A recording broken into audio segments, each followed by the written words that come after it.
Hi, this is Matt Greiner from the band August Burns Red, and you are listening to the Vulgar Display of Podcasts.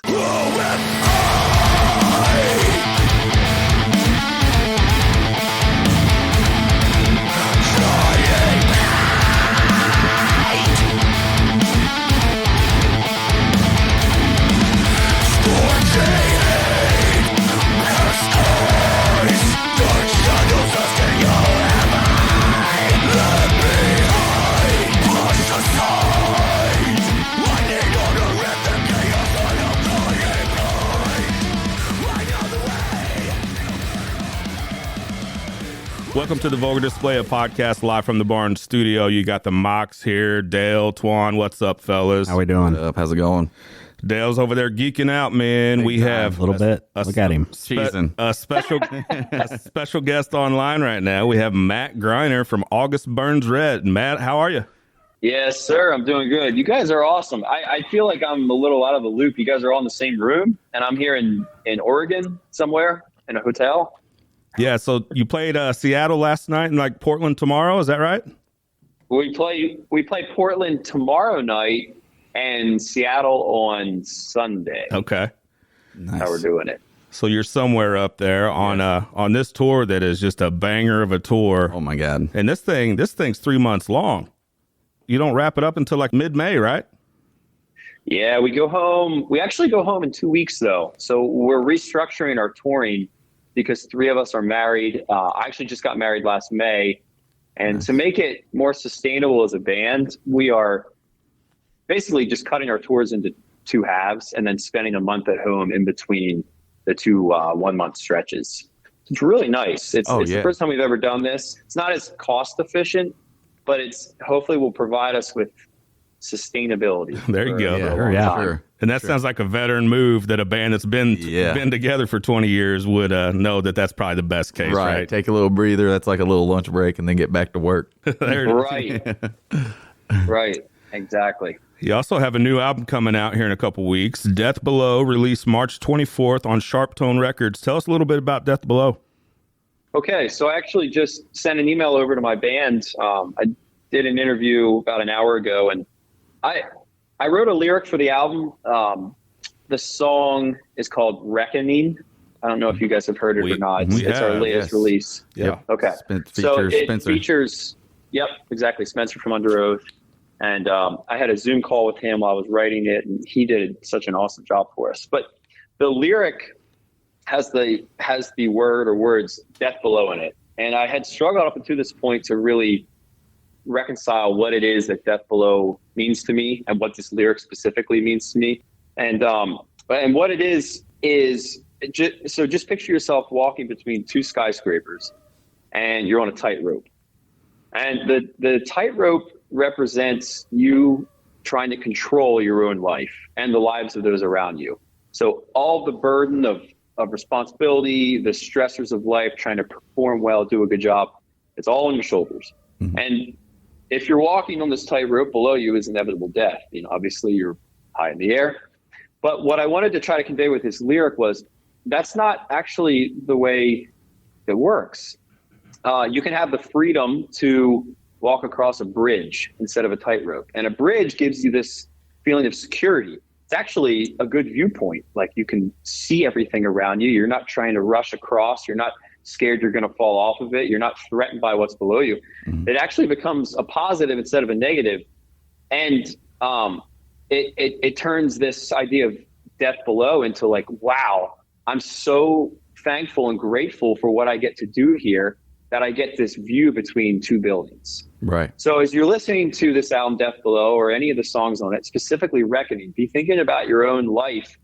If you're listening to this and instead of framing it as, man, I'm scared, like, I hope I can make it to the other side, look at it in terms of, I'm really lucky and grateful. And I feel like there's just a lot of grace in my life that I get to do what I get to do.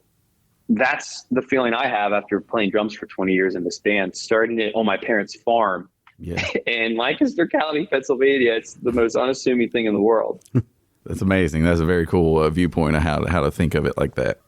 Super deep meaning there, which you would hope all of the record titles and everything is.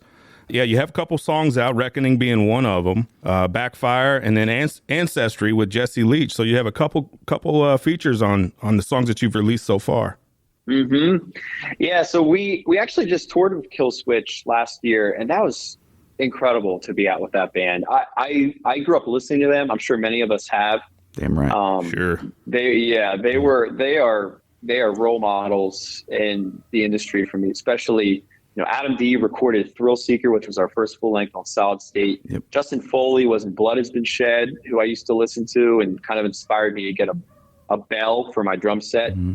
One of their songs starts with this really cool bell pattern. He's one of the best drummers in the world, in my opinion. Yeah, we was blessed to have just him on. Having him on the album was so just amazing. And then of course to have Spencer from Underoath, it was a really cool defining moment for us as a band to like have these people say, yeah, of course I'll be on your album. Mm-hmm. In fact, like that'd be great. I'm excited to do that. Was that sort of a full circle moment for you?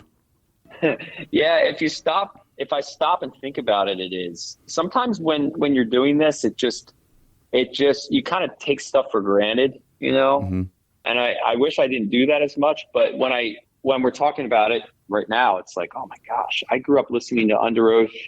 Right. They're only chasing safety, and then Define the Great Line came out, and you just have all these bangers, and you look up to this guy, and then all of a sudden you're on a Zoom call with him, and he's talking about your lyrics about your and song. what they mean to him, and nice. Right, yeah, he's recording on your song that you wrote for your album. And what? That's very amazing. cool. Yeah, it is amazing. Very cool moment. And talk about two talented dudes. I mean, Jesse Leach is one of the greatest frontmen ever. Is so versatile in what he does. And, with you guys and that song specifically brought a lot of clean vocals to that song. Yeah, well, tell us what it was like working with Jesse. Jesse and Jake work together really well. Jake does a great job of bringing people in and building other people up. And Jesse is kind of the same type of person. He's very intelligent and introspective, and really is just very friendly. Like I remember being on tour, he'd walk into the room and say hi to everybody and like make a point to stop and talk to you. I didn't get to work with him in the studio. He was with Jake, but I'm assuming it was the same kind of experience where he's listening to Jake. Jake, what does this song mean to you? Okay, what are you thinking I should do? And then he has one of the best voices and most unique styles that when you hear the song, Ancestry is the name of the song. When you hear the song, it sounds like we're a Killswitch band and until the next, verse or bridge hits, and it's like, oh wait, this is my band. Yeah. I almost forgot for a second. And we're back. Yeah. And that's my drumming. Yeah, that's me. It was amazing. Thank you, Jesse. If you ever listen to this, thank you for making Jesse, for sure. our album even better by being on it. Same with Spencer and all of our guests that helped us out with it. We're super proud of Death Below. It comes out March 24th. We're playing 2 songs from it on our current 20-year tour. We're playing Backfire. Fuck yeah. And we're playing Ancestry. Backfire goes hard. It's a fucking banger. Mm-hmm. Do you have any other? Yeah, you're welcome. Thank you. Do you have any other special guests on the album? You know what? I'd have to take a look and see. We have Matt Heapy from Trivium. It feels like so long since we recorded this album that that dude is on everything. I feel like I have to go back and like look up and see because it feels like a past life. Right. We actually started recording this album in 2020. Oh damn! Which is wild. Mm-hmm. A little something happened that year. Yeah, just some slight thing, life change. So we have JT. This is embarrassing. I had to look this up to see the song names. So when I write drums for an album, the reason it's not as embarrassing, and I'm saying this right now, is because it takes me a while to get used to the song names because I know them as the number that we write it. Right. Okay. So like the song Premonition, which is the first song, that I think was actually number 1 that I wrote to, but like Backfire wasn't number 6, and like Premonition, Reckoning was I think number 7 or 8. Well, it's the last song on the album, so it's hard for me to reconcile the two. But we have JT from ERRA. He's on the Abyss. Spencer's on Reckoning, like we said.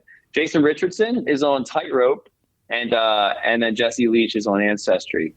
Great choices. We talked to a singer-songwriter here recently that said, surround yourself with guys that are more talented than you. And not saying that that's the case here, but, putting your ego aside and surrounding yourself with so much talent, I think elevates your level of game, right? Mm-hmm. Would you agree with that? Mm-hmm. Oh my gosh, yeah. That's something I was talking to about some friends last night, talking to some friends about last night. They drove down from Redding, California.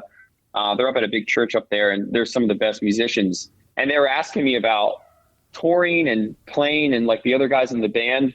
And I said something like, the standard we have for ourselves is so high that it just keeps elevating. We keep elevating each other. And you're going to feel dumb if you're not playing at the highest level you can. Mm-hmm. No one's perfect, but that means you practice before you go on tour, because you don't want the other guys who are listening to your playing in their in-ears thinking, man, what has Matt been doing when he's home? Obviously not, practicing drumming. And so if you have that kind of mechanism in place, like even with you guys working together, right? You guys know each other's strengths and weaknesses, and you can, if you guys all care about your job, then you're all going to keep getting better at it because you don't want to fail. It's the exact same thing with our band. We go on stage, we know that we have a high standard for ourselves and for each other. And so we just continually, hopefully, keep getting better. So kind of along that same theme, what is it like following Devil Wears Prada? Oh my! That has to be difficult, right? Like I know you guys bring it, seen you several times, and you guys go hard, and I don't doubt that you can. But that's a heck of a bill put together, saying we have to follow these guys every night. Does that elevate your game as well? You're not kidding, and it's actually timely you bring this up. I was watching them last night side stage. I decided not to sit on the bus or be elsewhere for the hour before we played. I stood side stage in Sacramento, and I'm like, oh my gosh, these guys are so good. And my palms were sweaty thinking about the fact that I got to get up, after this and try to keep everybody in the room. Try to keep everybody in the room. That's great. Don't leave. Yeah, please. I promise we're good too. Yeah. And we bring that up. Merch. Yeah, you buy my merch. We bring that up because not too long ago we saw Devil Wears Prada at the same venue that we're going to be seeing you at. April 22nd at Red Flag. August Burns Red, Devil Wears Prada, Bleed From Within. And Anthony, when you seen Devil Wears Prada, absolutely just decimated the place, right? It was such an intense show, and I can't wait to watch them play this new stuff. Yeah, and then to build up right into you guys. Oh my God. Yep. Yeah. Mm-hmm. Yeah, they are a very good live band. Mm-hmm. The thing I really like about Prada is that they're relaxed on stage. Like they're smiling, and you can tell they don't take themselves too seriously, like Killswitch actually. And my band's really good at that too. We are able to just kind of laugh and have fun and not take it too seriously, but just, have a good time. Right. I think people think that that's easy to do. Well, of course you're having fun. You're playing your instruments, but there are so many things behind the scenes that you're not thinking about, like the fact that we're playing to a click track the entire show for an hour and 25 minutes. If you get off the click track, the lights are off, the smoke machines are off, the entire show's off. Right. Right. So there's a lot of pressure. And so to be able to sit back and relax is actually pretty challenging. Prada's really good at that. And you see it. It's a fun, intense, heavy show. I have sort of a technical question. Are you the only one that hears the click track, or does everybody else play to it as well? So everybody else plays to the click. We all hear it, and we all hear it as loud or as quietly as we want. Mine's mixed almost like an album where the drums are not too heavy or too loud. The guitars aren't too loud. It kind of sounds like you're listening to the album with the click track baked in. I think JD probably has drums fairly quiet and click track loud. I think Jake might not have much click track at all because it's just not important to what he's doing. He's probably mostly following drums. So we all hear it, but it's at different levels. So I have to ask you about your tweet the other day. Did Von Miller end up coming to you guys' set or not? Not that we know of. Maybe that becomes a thing. You just put him on the list every night. There you go. There's Von Miller's always on the list just in case he's in the town. Von, come watch us play. We got to ask you about this. This is one of the hottest topics in all of music right now. But the venues taking the merch cuts. Is that something that you guys experience? And what are your thoughts on that? Yeah. Oh, yeah. We've been doing that our entire career. I think there's two sides to every story. I don't want to say it's completely unfair and a ripoff and how dare they do that. I also can empathize with the point that bands are making, which is, well, you guys are making so much money off the bar and this is our income. Like, we paid for this merch to be produced. We've built our band up. This is our primary source of income and you guys are going to take a percentage of it. That doesn't seem like a great idea. Sure. I think that it's baked into the industry in a way that it's going to be challenging to remove. But if someone can do it, I don't think any of us are going to complain, because if we could make a little more money, that would be awesome. Yeah. But like I said, sure. I do see the fact that there are two sides to every story, and it takes a lot to have a venue open its doors, run security, have everything run smoothly. And yeah, they're making a lot of money off the bar. But I don't know. Maybe there's a reason that they do it that we can't see clearly, and I'm okay to see both sides. Do you think it would be a little bit easier to take if it was clear cut across the board, a certain percentage? Because, correct me if I'm wrong, but don't you see different percentages at different venues? Yeah, we do. And that's a good point. We also see venues sell, which means our merch guy can't sell, is not allowed to sell, and they sell for us. And we do not sell as much merch if that happens. Because you have someone from the venue selling all three bands merch, instead of us being able to manage the line and have someone else actually help our merch guy. Hey, okay, we're going to send our TM over there so that we have two people making sure we get the line. That hurts for sure, because you're just not selling the same quantity at that point. So I always like to ask this question as well, what's the best direct way for fans of August Burns Red to support you guys? Probably the best way is merch. You buy merch from our web store, augustburnsredmerch.com, or if you buy merch at a show. The other way is just to come see us live. It really does help us to have people in the room. What happens is when a tour is wrapped, we have a better shot of being on a support tour, say with a Slipknot or Killswitch or Lamb of God, if our numbers on our headlining tour looked great. It's proof that we are worth, this amount of money, or we're worth you taking us out on tour. Makes sense. Yeah, that does make sense. Oh, anytime you come through St. Louis, best believe we'll be there. Yep. Yeah, we're going to be there. April 22nd, Red Flag in St. Louis, Missouri. 20-year anniversary tour. August Burns Red, Devil Wears Prada, Bleed From Within. I've been seeing the videos of those guys just destroying. Ripping. That's a Saturday night, too. Oh, my gosh. Yeah. Saturday night. Oh, wow. Jeez. Buddy. St. Louis, you better lock up your cars. Hide your wives, hide your cheering. No, seriously, you're in St. Louis, lock up your cars. Yeah, lock up your cars for sure. No, serious. No, seriously. Lock your cars. We're kidding. Red Flag's a great venue. We love being there. April 22nd, 20-year anniversary tour, August Burns Red, Devil Wears Prada, Bleed From Within. And you're going to go out and get that new album March 24th. Can't wait. Death Below through Sharp Tone Records. Matt, we appreciate your time today, man.